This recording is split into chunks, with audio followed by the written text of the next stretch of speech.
I sort of got the like get your ego in check thing, and I'm trying to think like, is there something I can say that isn't like it the flood in New Orleans? I mean, it's a place with like sort of psychopathic racism, like so. I mean, to the point, like I said, where people appear to sort of get along because that kind of racism doesn't isn't visible. But I mean, I'm not sure what to say about it as far as it would help. Like, I mean, I know we're doing something that's like it's having an effect. It's this, it's that.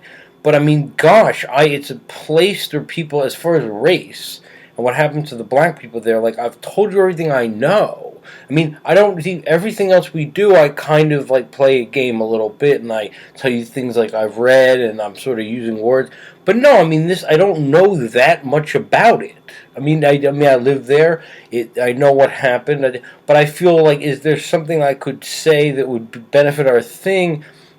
I know. I see. I'm like sort of lost perspective on our thing because as far as race or poor black people and what happened there.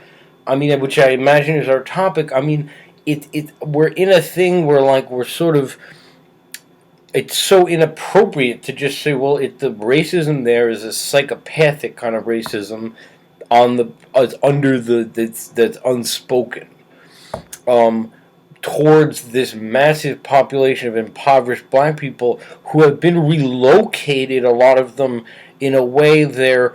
I mean, like I said, I don't see. I'd be talking out of my ass if I worked this into other things I say. Because remember, I'm trying to help with your thing, but to really speak about, it's like I don't know exactly what kind of I don't know what's actually happened to them. I mean, they've been relocated, and what kind of services are available, I don't know. You know what I mean? Like, I really don't know. A lot of what I'm doing in our thing is I've read a lot, and this and that, I'm bringing that to it. This isn't that. I mean, the only thing I've read about it is that Foucault like wrote something about it that involves this is the sort of biopolitics finally coming here that in the third certainly in like places we these like for example the Clinton trade policies and such involve what Foucault would call a disposable population. Like they're viewing certain parts of populations as people who can just starve or they can just what I mean. They're viewing whole populations all over the world as somehow disposable.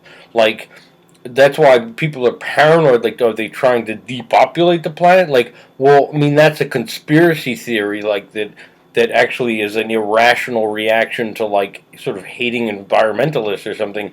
That what they're doing is they think. I mean, I think these people who speak about that, they're making a living talking in conspiratorial ways, and there's an appetite for that among all kinds of people. No, the UN is not trying to depopulate the planet because they're environmentalists. I mean, that's not grown up.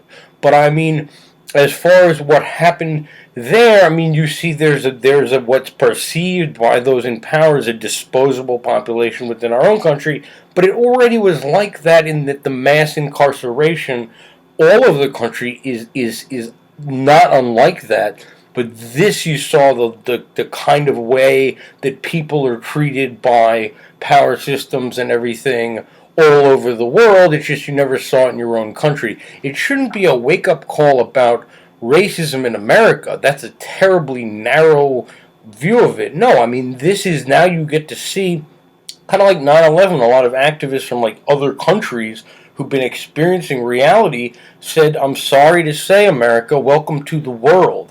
But I'm saying, like, right, now then you saw what happened to black people in New Orleans, welcome to the world. I mean, that's what's been happening in South America. That you just didn't see it here yet. Now you know. But I don't know. I'm trying to even find the tone to strike on this. Welcome to the world.